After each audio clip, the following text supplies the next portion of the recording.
बाबांनी खूप मदत केली मला, साईबाबा बाबांनी. He has push me. जे ऑपरेशन कोणी करत नव्हतं किंवा ज्यांना सांगितलं जायचं की तुम्ही करू नका, असं ऑपरेशन मी श्रीजी साईबाबा हॉस्पिटल करायचो.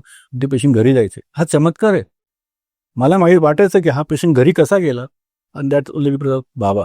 म्हणजे त्या जागेवर काहीतरी चमत्कार आहे हे मी स्वतः अनुभवलोय. आणि चमत्कार एकाच ठिकाणी होतं, तर तिथे होतं.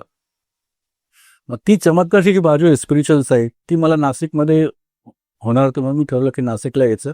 Spiritual side is very important for a doctor, if and for every human being for that matter.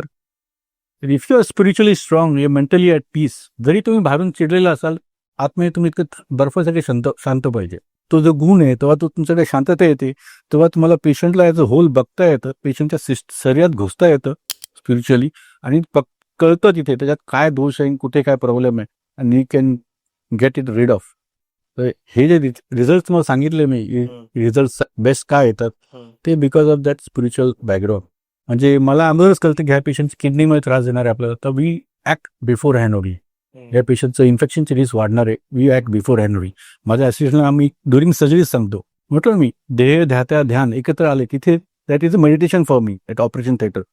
So I get answers from there only. This will be the problem for him. This will be the problem for him. And I tell there only to my assistant doctors and anesthetists, पुढे हे लक्षात ठेवा, हे होऊ शकतं. तर ती बाजू होण्यासाठी मी नाशिकला आलो बिकॉज ऑफ माय फादर.